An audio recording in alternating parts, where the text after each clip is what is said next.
Bien, hermanos, pues vamos a estar siguiendo la misma dinámica y estrategia que la semana pasada llevamos a cabo al estar contestando juntos algunas preguntas. A varios de ustedes ya se les hizo llegar las preguntas que vamos a estar respondiendo a través del grupo de WhatsApp, y yo espero que cada uno de ustedes pueda participar con su respuesta, escribiéndola aquí en los comentarios en esta transmisión, y que de esa forma pues podamos tener interacción, que pueda ser un estudio dinámico de la palabra de nuestro Dios, y que juntos podamos descubrir el mensaje que Dios tiene para nosotros. Así que tenga su Biblia abierta ahí en Efesios capítulo 2, y juntos vamos a ir viendo y repasando algunas preguntas para ver lo que Dios tiene para nosotros. Vamos a empezar primero haciendo unas preguntas de observación. Vamos a ver qué tal comprendimos el texto, qué tanto entendimos lo que Dios nos dice a través de este capítulo 2 de la carta a los Efesios. La primera pregunta, hermanos, que quisiera que juntos respondamos: ¿cómo describe el apóstol Pablo nuestra condición antes de conocer a Cristo? Si usted observa los versículos del 1 al 3, va a poder encontrar la respuesta a esta pregunta inicial. ¿Cómo describe Pablo nuestra condición antes de conocer a Cristo? Y yo voy a leer los versículos del 1 al 3, y mientras usted puede ir respondiendo aquí en los comentarios esta pregunta. Dice la palabra de Dios: antes ustedes estaban muertos a causa de su desobediencia y sus muchos pecados. Vivían en pecado igual que el resto de la gente, obedeciendo al diablo, el líder de los poderes del mundo invisible, quien es el espíritu que actúa en el corazón de los que se niegan a obedecer a Dios. Todos vivíamos así en el pasado, siguiendo los deseos de nuestras pasiones y la inclinación de nuestra naturaleza pecaminosa. Por nuestra propia naturaleza éramos objetos del enojo de Dios, igual que todos los demás. Después de haber leído estos primeros 3 versículos del capítulo 2, vamos a responder cómo describe Pablo nuestra condición antes de conocer a Cristo. Y yo tengo aquí algunas respuestas que yo pude observar al leer estos 3 primeros versículos. Yo observo que nuestra condición era una condición de muerte a causa de nuestra desobediencia, a causa de nuestros muchos pecados. Esa es la condición en la que nos encontrábamos antes de conocer a Cristo, antes de creer en Él y recibirlo como Señor y Salvador. Estábamos muertos por nuestros pecados, pero además estábamos también siendo objetos del enojo de Dios. La ira del Señor estaba en nosotros. ¿Por qué? Porque estábamos desagradándole con nuestras acciones. Por eso es que yo observo que la condición en la que estamos, pues es una condición de muerte por nuestra desobediencia y también por nuestros pecados. Y además estábamos siendo objetos del enojo de Dios. Eso en cuanto a la primera pregunta. Me gustaría que algunos de ustedes puedan ir respondiendo en los comentarios también esta pregunta inicial. ¿Cómo describe Pablo nuestra condición antes de conocer a Cristo? La segunda pregunta en la cual vamos a estar meditando como parte también de la observación para ver qué dice el texto. ¿Qué hizo Dios para cambiar esa condición? ¿Cuál fue la acción que Él ejecutó, que realizó para que nosotros dejáramos de estar muertos, para que nosotros dejáramos de estar siendo objetos de su enojo? ¿Qué fue lo que Dios hizo?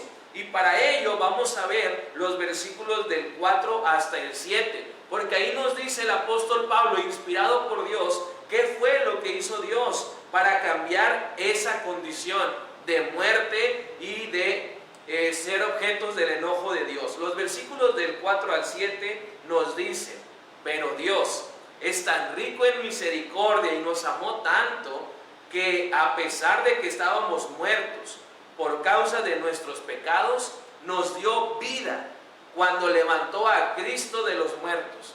Es solo por la gracia de Dios que ustedes han sido salvados, pues nos levantó de los muertos junto con Cristo y nos sentó con Él en los lugares celestiales, porque estamos unidos a Cristo Jesús. De modo que en los tiempos futuros Dios puede ponernos como ejemplo de la increíble riqueza de la gracia y la bondad que nos tuvo, como se ve en todo lo que ha hecho por nosotros, que estamos unidos a Cristo Jesús. Después de haber leído estos siguientes versículos, vamos a contestar la pregunta: ¿qué hizo Dios para cambiar esa condición en la que estábamos y que algunos de ustedes ya han respondido? Estábamos muertos, como dijo Dios, de cierto moriréis porque habíamos pecado. ¿Y qué fue lo que hizo entonces Dios para cambiar esa condición de muerte en la que tú y yo estábamos? Pues en amor y misericordia, dice el apóstol Pablo, nos dio el Señor vida juntamente con Cristo. Nos levantó de los muertos y nos sentó con Cristo en los lugares celestiales. Eso fue lo que Dios hizo, o bueno, es lo que yo percibo en el pasaje, pero también alguien está aquí poniendo su respuesta. Lo que Dios hizo para cambiar esa condición de muerte fue enviar a su Hijo Jesús para pasarnos de muerte a vida y así ser reconciliados con Dios. ¿Qué hizo el Señor? Hizo una acción, una obra por su amor, por su misericordia, y con esa acción pues nos da vida y nos pone también en el mismo lugar donde Cristo está. Eso fue lo que Dios hizo. No fue cualquier cosa, fue entregar a su único Hijo por amor a nosotros, para que también nosotros tuviéramos vida juntamente con Cristo. La tercera pregunta en la cual me gustaría que estemos meditando es la siguiente: ¿cómo explica Pablo la relación entre la gracia, la fe y las obras? Pablo se da la tarea, hermanos, de unir estos tres conceptos: gracia, fe y obras. ¿Y cuál es esa relación? Vamos a leer los versículos del 8 al 10 y ahí vamos a poder encontrar una respuesta a esta pregunta. Dice la palabra: Dios los salvó por su gracia cuando creyeron. Ustedes no tienen ningún mérito en eso, es un regalo de Dios. La salvación no es un premio por las cosas buenas que hayamos hecho, así que ninguno de nosotros puede jactarse de ser salvo, pues somos la obra maestra de Dios. Él nos creó de nuevo en Cristo Jesús a fin de que hagamos las cosas buenas que preparó para nosotros tiempo atrás. Y hermanos, en esta porción, los versículos del 8 al 10, encontramos una relación que Pablo va detallando, va describiendo y explicando, y es una relación que existe entre la gracia, la fe y las obras. Y me gustaría que, si usted percibe esa relación, la pueda escribir en sus comentarios, la puede escribir aquí para que juntos demos respuesta a esta pregunta.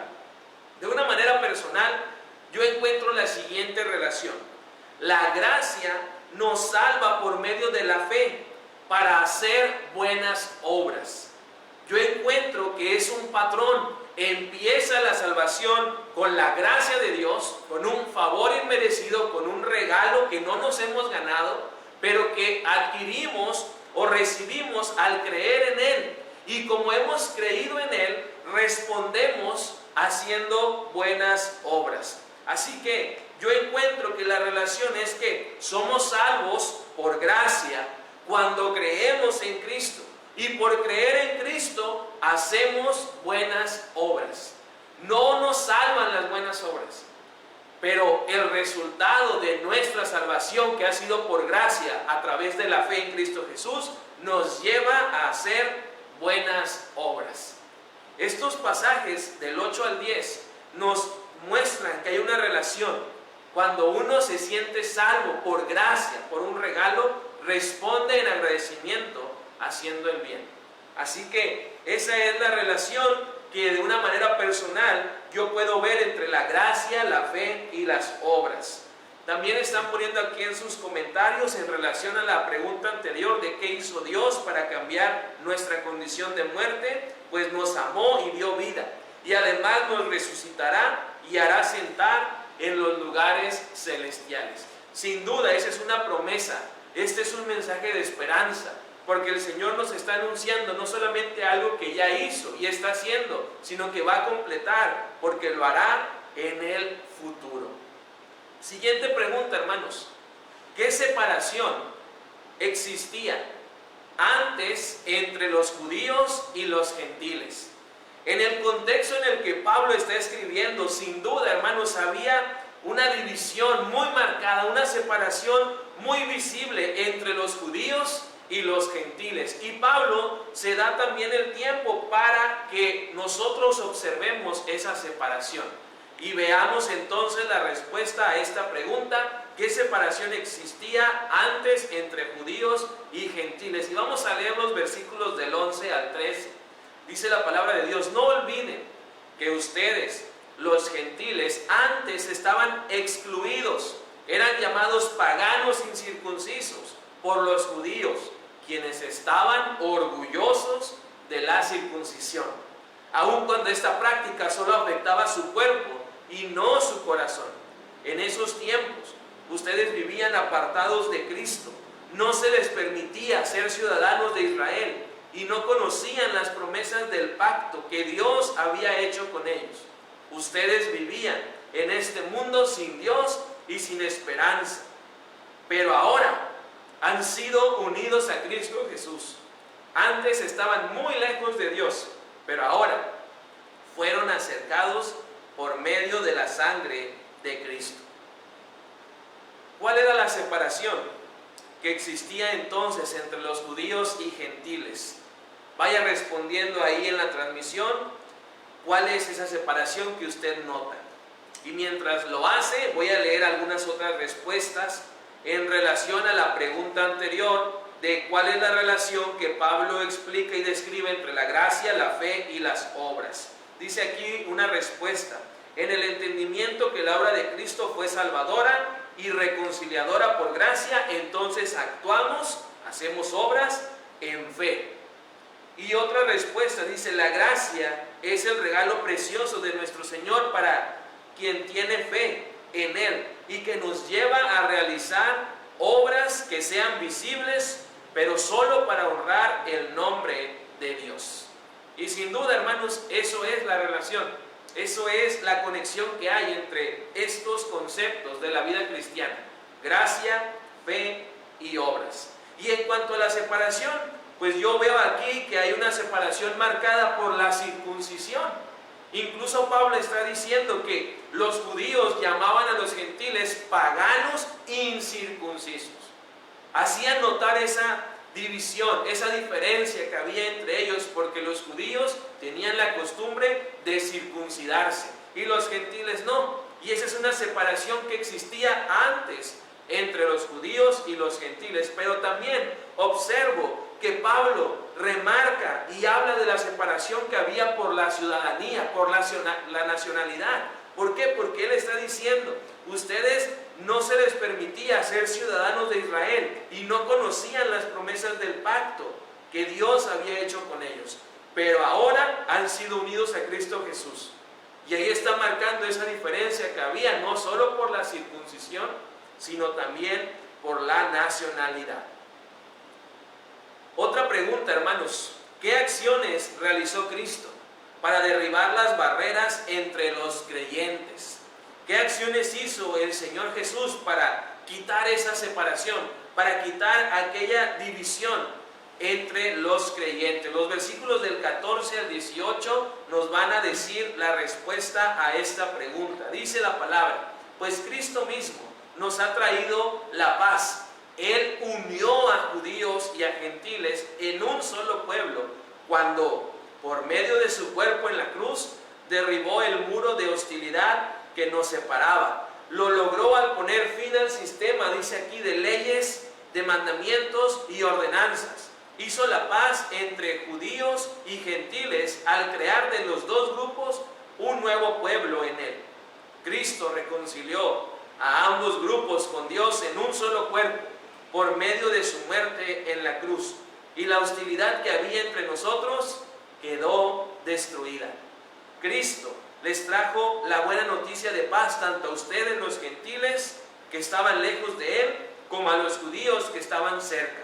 Ahora todos podemos tener acceso al Padre por medio del mismo Espíritu Santo, gracias a lo que Cristo hizo por nosotros.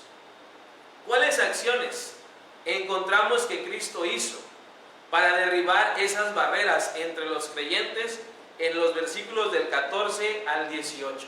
Yo encuentro una acción que no solamente quitó la barrera, sino que también nos da acceso al Padre. Y es que Cristo realizó una acción de sacrificio. ¿Por qué? Porque dio su vida, puso su cuerpo mismo para reconciliarnos con Dios. A través de esa acción de obediencia, de amor, de entrega de Cristo en la cruz, es que ahora nosotros como creyentes formamos un solo cuerpo. Somos parte de una sola familia, de la familia del Señor. Así que usted y yo podemos ver que Cristo realizó esta acción de dar su vida, para que a usted y a mí nos quede claro primero que Dios nos ama, que Él no quiere que estemos separados de Él, pero además también dio su vida a Cristo porque usted y yo no podíamos pagar el precio por nuestros pecados. Tomó nuestro lugar, ocupó ese lugar que te tocaba a ti y que me tocaba a mí en la cruz, y lo hizo para reconciliarnos con Dios. Dice aquí una respuesta: nos acercó. Eso fue lo que Dios hizo, nos acercó y nos dio identidad como su pueblo. Antes nuestra identidad era de muerte, de pecado, pero ahora tenemos una identidad como pueblo de Dios, no importando nuestro origen, no importa dónde usted haya nacido, tenemos derecho a las mismas promesas porque somos parte de su pueblo. Y otra respuesta, dice aquí: su carne fue molida para que no nos separara la circuncisión, quitó la enemistad y nos hizo un solo pueblo. Sin duda, Cristo Jesús hizo acciones para derribar esas barreras que había entre los creyentes. Y lo vemos no solo hacerlo en su ministerio, con sus enseñanzas, sino sobre todo también con su sacrificio en esa cruz del Calvario. Y la última pregunta para terminar esta primera sección de observación del pasaje: ¿qué metáforas usa Pablo para describir la nueva unidad en Cristo? Pablo usaba varias metáforas para hacernos entender verdades profundas del Evangelio. Y en este caso, en esta carta, en este capítulo, no es la excepción. Dice aquí el versículo del 19 al 22: así que ahora ustedes, los gentiles, ya no son unos desconocidos ni extranjeros, son ciudadanos junto con todo el pueblo santo de Dios. Son miembros de la familia de Dios. Juntos constituimos su casa, la cual está edificada sobre el fundamento de los apóstoles y los profetas. Y la piedra principal es Cristo Jesús mismo. Estamos cuidadosamente unidos en Él y vamos formando un templo santo para el Señor. Por medio de Él, ustedes, los gentiles, también, dice Pablo, llegan a formar parte de esa morada donde Dios vive mediante su Espíritu. Así que vamos a responder, después de haber leído la última sección del 19 al 22, vamos a responder la pregunta: ¿qué metáforas usa Pablo para describir la nueva unidad en Cristo?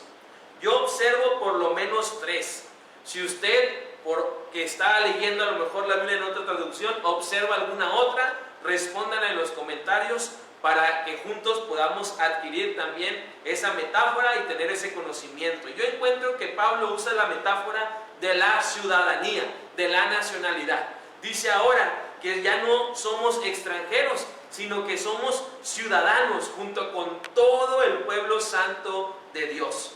Pero también la segunda metáfora que yo observo es ahí mismo en el verso 19. Dice que son miembros de la familia de Dios. Usa la metáfora de la familia. Usa la metáfora de que ahora pertenecemos a esa familia divina. Y ahí es donde usted y yo encontramos que pues podemos nosotros tener la tranquilidad no solo de que tenemos un Padre en el cielo, sino que tenemos a Cristo como nuestro hermano mayor. Y tenemos también aquí en la tierra a otros hermanos, porque todos los creyentes que ya hemos entregado nuestra vida a Cristo y ya lo tenemos en nosotros dentro como nuestro Señor y Salvador, pues somos parte de esa familia. Y esa es otra metáfora que usa. Y también la metáfora del templo o del edificio, dependiendo la versión que usted tenga. Vemos también que Pablo hace alusión a esto, que nosotros ahora formamos el templo. Ya no existe en el presente un templo como en el Antiguo Testamento, pero ahora ese templo que existe es un templo vivo, no es un templo físico, como una construcción, como un edificio, sino que es un templo que formamos todos los creyentes, porque dice la palabra que somos piedras vivas y formamos ese templo, ese edificio, esa construcción. Así que otra metáfora que yo observo que usa, pues es la del templo. Yo por eso le digo, observo tres metáforas: la ciudadanía, la familia y el templo o edificio. Dice aquí también una respuesta: un templo edificado para morada de Dios en el Espíritu. Y es importante entender esto porque nosotros vemos entonces que en el presente el Señor ya no solo está aquí en el templo porque Él llena su presencia en todo lugar, sino que está en nosotros porque nosotros somos su templo, somos su morada. Él vive en nosotros. Y esa metáfora Pablo la usa. Aquí otra respuesta dice: la relación con una ciudadanía, una familia y una iglesia donde la piedra principal, la piedra angular es Cristo Jesús. Vamos a ver ahora, hermanos, la segunda parte de este estudio y vamos a empezar a interpretar, vamos a ver qué significa cada uno de estos pasajes para nosotros. Y la primera pregunta que yo quiero que usted responda en sus comentarios: ¿por qué Pablo enfatizó tanto el antes y el después de nuestra vida en Cristo? ¿Por qué piensa, hermano, hermana, que está conectado, amigo, amiga, que Pablo hace mucho énfasis en esa vida antes de conocer a Cristo y después de conocer a Cristo? ¿Qué se le ocurre? ¿Qué viene a su mente como respuesta a esta pregunta? Yo, de una manera personal, le quiero compartir mi respuesta en lo que usted va contestando ahí en su comentario, la respuesta a esta pregunta. Yo pienso que Pablo pone mucho énfasis en el antes y el después de nuestra vida en Cristo para que notemos ese cambio, para que veamos esa transformación que se provoca en nuestra vida cuando creemos en Cristo Jesús. Yo creo que por eso Pablo está usando mucho el pasado y el presente, y está haciendo también alusión con ese presente al futuro glorioso que habremos de disfrutar y experimentar allá en la gloria con Dios. Y por eso es que yo observo que tal vez usa mucho eso y pone énfasis en el antes y el después para que nos sea sencillo notar la transformación, la regeneración que Cristo está haciendo en nosotros. Dice aquí otra respuesta a esta pregunta: para hacernos conscientes de la necesidad de un Salvador. Hay muchas personas que en la actualidad pues no entienden este mensaje de Cristo, no lo comprenden porque ellos no se sienten pecadores, no se sienten como gente condenada.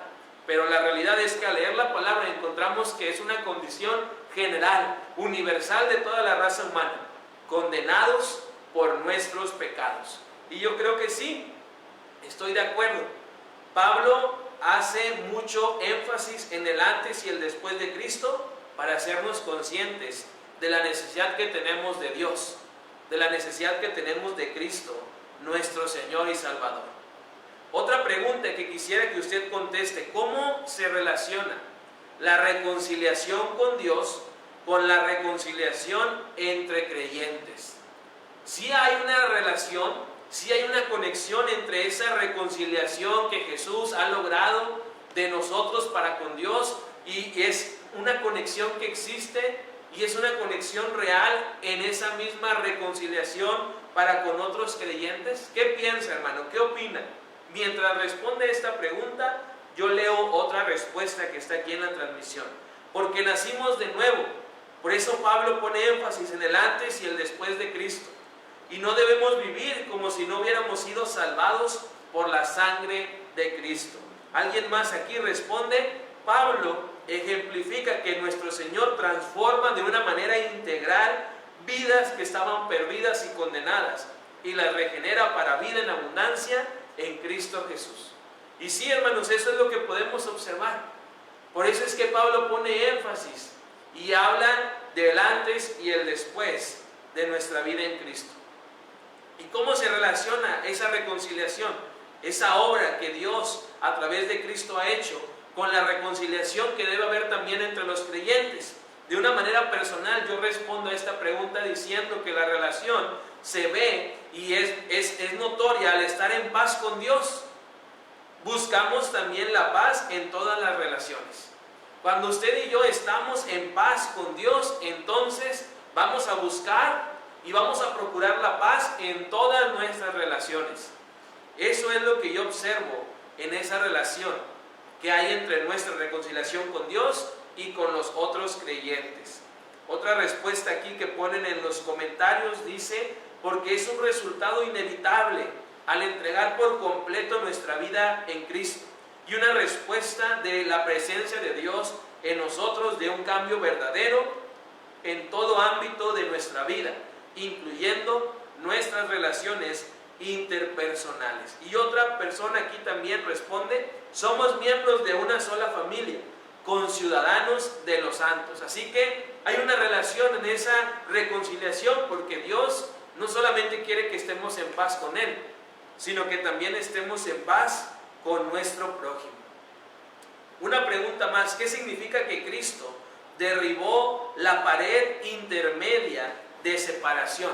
El versículo 14 nos habla de esa acción que Cristo con su sacrificio logró y que con eso nos trajo paz, porque Él une a los judíos y a los gentiles en un solo pueblo. Por medio de su cuerpo en la cruz fue que Él derribó la pared intermedia que nos separaba. ¿Y qué entendemos entonces? ¿Qué significa que Cristo derribó esa pared, esa separación? Bueno, yo entiendo y veo que esto significa tal vez que ahora usted y yo tenemos libre acceso al Padre, porque aquello que nos estorbaba, el pecado, la condenación, la muerte eterna, Cristo Jesús lo quitó. Eso es lo que yo veo en esta pregunta, en cuanto a qué significa que Cristo derribó la pared intermedia de separación. Que ahora no tenemos nada que nos estorbe, nada que nos obstruya para acercarnos al Padre, porque aquello que nos estorbaba, aquella barrera, Jesucristo la echó abajo, Jesucristo la quitó. Otra pregunta, hermanos, en la que quisiera que meditemos: ¿por qué la iglesia es comparada con un edificio bien coordinado y cimentado en Cristo? ¿Por qué cree usted, hermano, por qué piensa que la iglesia la compara Pablo con un edificio bien coordinado y cimentado en Cristo? ¿Por qué hará Pablo esta comparación? ¿Por qué hará uso de esa metáfora? Bueno, una respuesta que yo puedo encontrar y quiero compartir con usted, porque así como un edificio o una construcción se va construyendo con el paso del tiempo, así también nosotros, como su iglesia, conforme el tiempo pasa, vamos siendo construidos y edificados al unirnos a Cristo Jesús. Eso es lo que yo entiendo y por qué percibo que hay una comparación. Porque entonces ahora nosotros estamos siendo esas piedras que van siendo edificadas, que van siendo puestas una al lado de otra, para que nosotros estemos también reflejando esa unidad que Cristo logró. Una respuesta a esto de qué significa que Cristo derribó la pared intermedia de separación, dice, significa que por medio de Él somos reconciliados con Dios, porque antes todos estábamos apartados, separados de Dios a causa del pecado. Y otra respuesta es que esto significa que ahora en Cristo podemos tener, promover y también provocar esa unidad. Así que es importante que usted y yo observemos que todo lo que Pablo escribe pues tiene un significado más profundo. Y cuando hace esta metáfora, de que somos un edificio que está coordinado y cimentado en Cristo, lo hace para hablar de que hay que mostrar esa unidad. Y hay que mostrar que vamos siendo edificados y construidos como iglesia a través de Cristo Jesús. Siguiente pregunta: ¿qué implicaciones tiene que los creyentes sean llamados ciudadanos y miembros de la familia de Dios? ¿Cuál sería la implicación? ¿Cuál sería el resultado que debe provocar al nosotros ser llamados ciudadanos y miembros de la familia de Dios? Bueno, yo observo que esto implica entonces que tenemos que entender que somos un solo pueblo y pertenecemos al mismo Padre. Si hemos creído en Cristo, si hemos confiado ya en Jesús, entonces la Biblia dice que somos ciudadanos, pero también somos miembros de la familia, y nos hace entender con esto que somos un solo pueblo y que pertenecemos al Padre. Así que eso es lo que yo observo en cuanto a esas implicaciones que debe haber en nuestra vida al ser llamados ciudadanos y miembros de la familia. Debemos vernos todos como un solo pueblo y debemos amarnos y ayudarnos y soportarnos porque somos una sola familia. Dice aquí también que esto implica que uno no se mueve, vendrán ríos y tempestades, pero no caerá, porque dice la palabra, las puertas del Hades no prevalecerán contra la iglesia. Y eso es así porque tenemos fundamento, y un gran fundamento, Cristo Jesús. Así que eso significa que nosotros estemos siendo ciudadanos y miembros de la familia de Dios. Y la última sección en la cual quiero que juntos meditemos, hermanos. Si antes usted y yo estábamos separados de Dios y ahora somos reconciliados, ¿cómo vamos a aplicar esto? Primera pregunta que hay que contestar: ¿cómo debería esta reconciliación, cómo debería este acto de amor que Jesús hizo por nosotros afectar nuestra manera de tratar a otros en la iglesia? ¿Cómo debería verse y notarse que hemos sido reconciliados en nuestra manera de tratar a otros en la iglesia? Yo creo que la forma más clara en la que nosotros podemos evidenciar que hemos sido reconciliados es también aceptando y restaurando al herido. Cuando una iglesia, cuando un creyente acepta y busca la restauración de aquel pecador, entonces está demostrando que ya ha sido reconciliado por Cristo Jesús. Así que, ¿cómo debería esta reconciliación afectar nuestra manera de tratar a otros en la iglesia? Responda ahí en sus comentarios para que juntos podamos enriquecer este estudio. ¿Cómo afecta la reconciliación que Cristo hizo en nuestra manera de tratar a otros en la iglesia? Otra pregunta, hermanos, en la que también hay que estar meditando para aplicar el estudio de hoy: ¿qué barreras o muros todavía existen en nuestra congregación? Y aquí sí quisiera, hermano, que usted responda juntamente conmigo.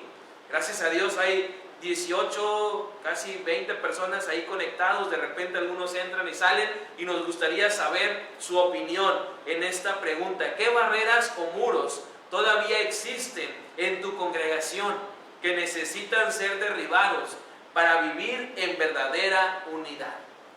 ¿Qué observa usted, hermano, en su iglesia? Si es miembro de aquí de la iglesia, pues aún mejor. Pero si es miembro de otra iglesia, pues coméntenos.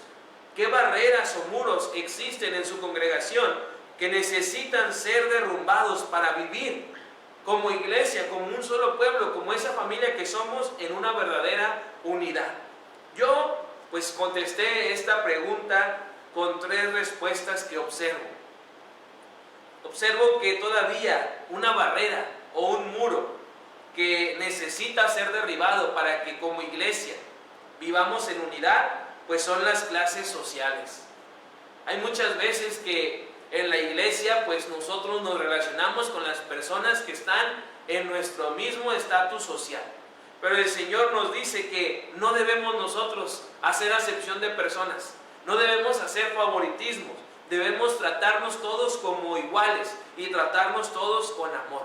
Pero dentro de la iglesia hay que reconocerlo, esta es una barrera, las clases sociales. Otra barrera o muro que yo observo y percibo son las tradiciones.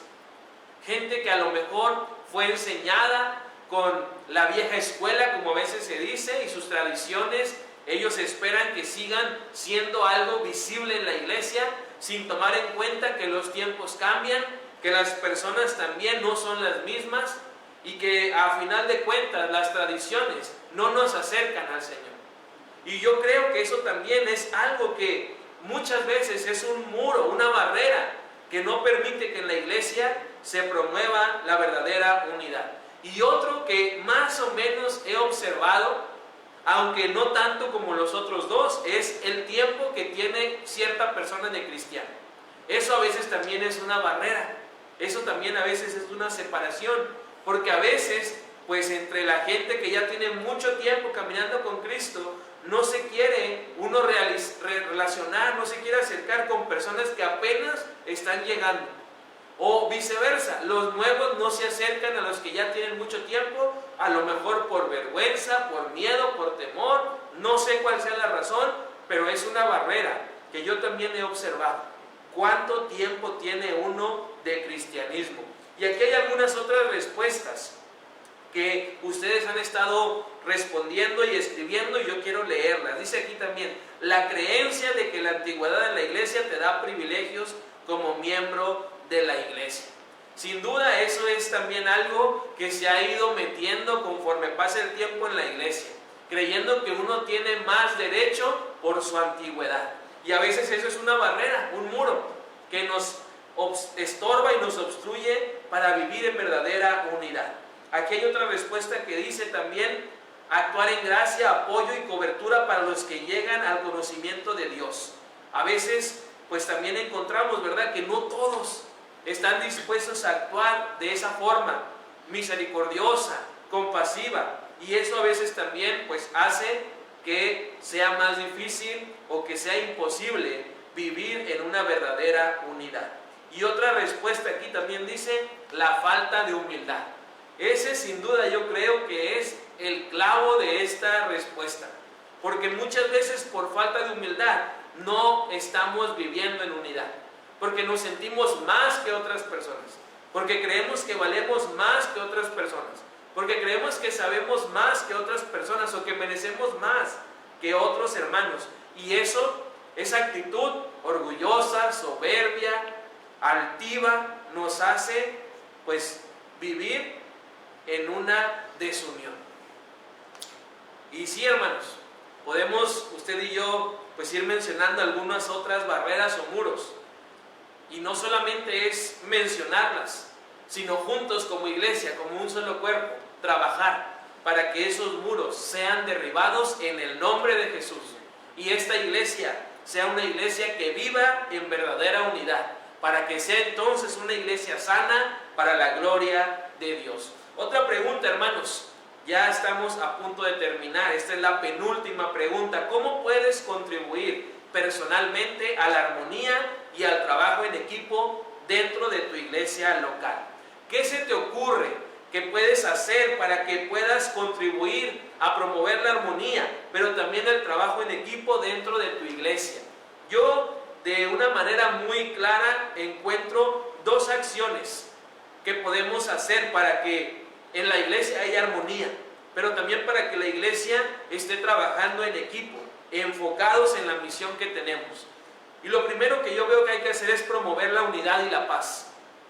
Para mantener la armonía, pues hay que promover la unidad, hay que promover y procurar también la paz. No hay que ser de esas personas que hacen un conflicto pequeño algo grande. Promovamos la paz. La Biblia nos dice que somos bendecidos cuando buscamos la paz. Así que, pues busquemos la bendición, procurando estar en paz. Y no solamente con Dios, sino también con los semejantes. Y al promover la unidad, pues también podemos nosotros estar buscando y trabajando para que haya armonía dentro de nuestra iglesia.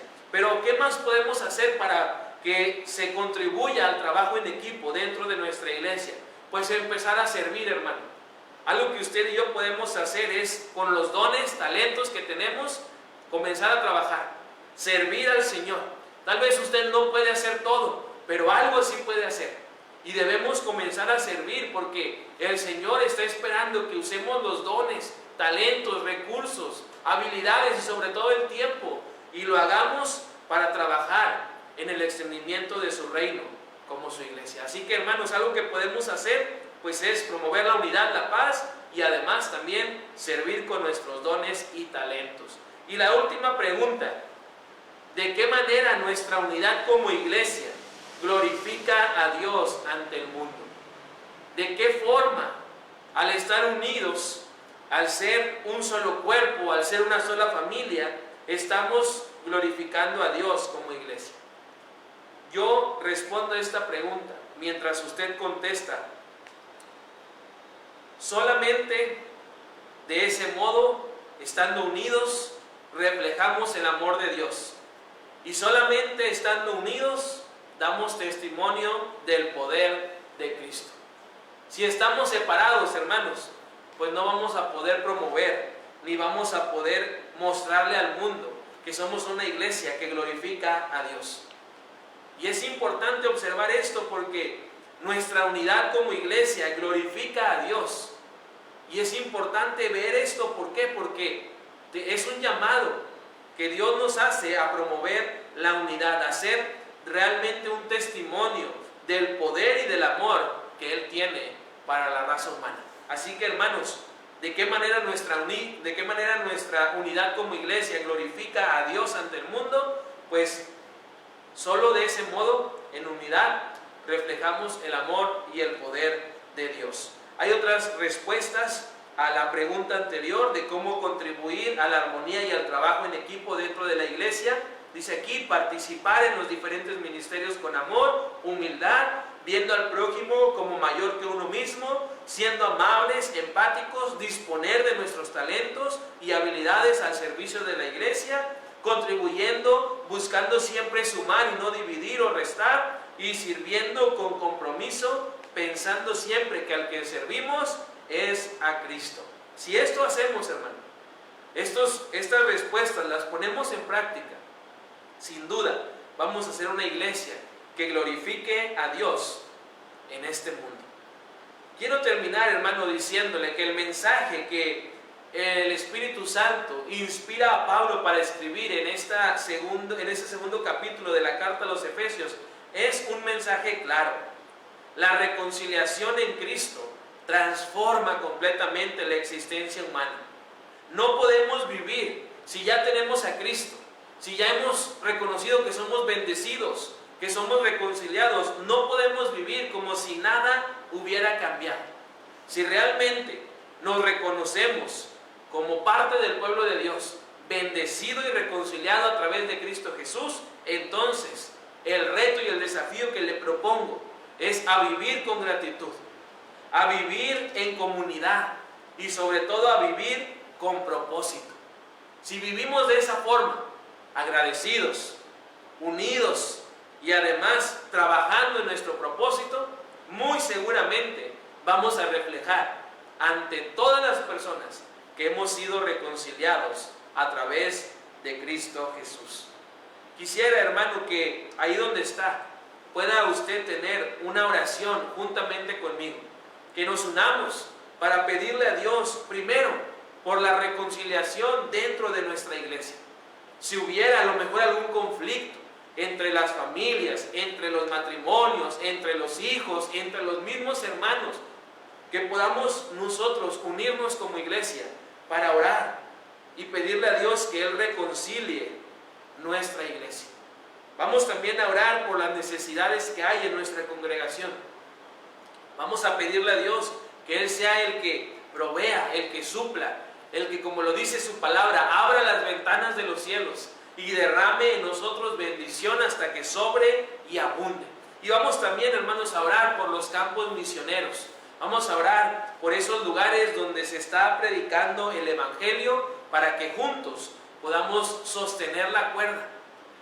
Y desde este lugar donde estoy yo, pero también donde está usted, pues elevar una oración delante de Dios a favor de esos hombres y mujeres que han aceptado el llamado que Dios les ha hecho a salir, dejar su comodidad y en obediencia ir a ese lugar donde Dios los ha llevado con el propósito de predicar el Evangelio. Así que, hermano, ahí donde está, pues cierre sus ojos y acompáñeme en esta oración y vamos a ponernos en comunión con nuestro Señor.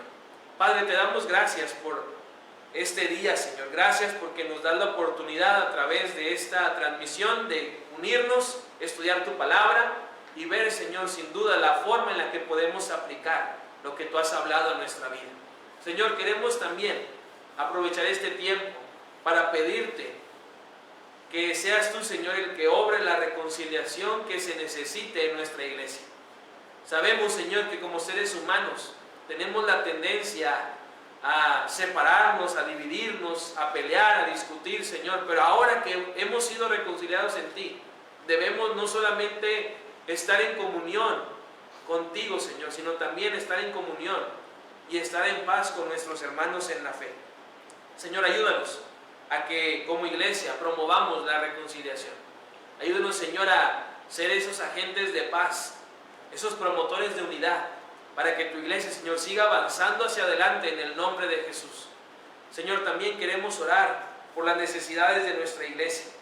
Tenemos, Señor, delante de ti varios proyectos, planes, Señor, de trabajo, que queremos sin duda poner en tus manos, para que seas tú, Señor, el que supla lo que sea, lo que haga falta, Señor. Confiamos en que tú, Padre, vas a abrir y vas a poner en la vida de cada uno de nosotros, tu iglesia, el deseo de apoyar, de cooperar, de dar, Señor, para que esos proyectos y planes se puedan conseguir y puedan lograrse para honra y gloria de tu nombre. Señor, ponemos nuestras vidas, nuestros recursos también delante de ti, Señor, para que si en ti está el deseo de bendecir a tu obra, pues podamos hacerlo y de esa forma también evidenciar que hemos sido reconciliados contigo. Y, Señor, queremos también elevar una oración a favor de los misioneros. Tú sabes, Señor, el trabajo que ellos están haciendo. Tú sabes el esfuerzo, Padre, que están poniendo para predicar tu palabra en aquel lugar donde tú los tienes. Oramos, Señor, para que seas tú el que les lleve siempre a lugares donde tú ya estás preparando a las personas para escuchar tu evangelio. Pero también, Señor, oramos para que tú sigas proveyendo no solamente los recursos, sino también la guía, la salud, Señor, tanto física como espiritual, para que esos hombres y mujeres que están allá, Señor, en el campo, extendiendo tu reino, que ellos puedan, Señor, realmente pues seguir siendo ese instrumento que tú uses para bendecir a esas personas.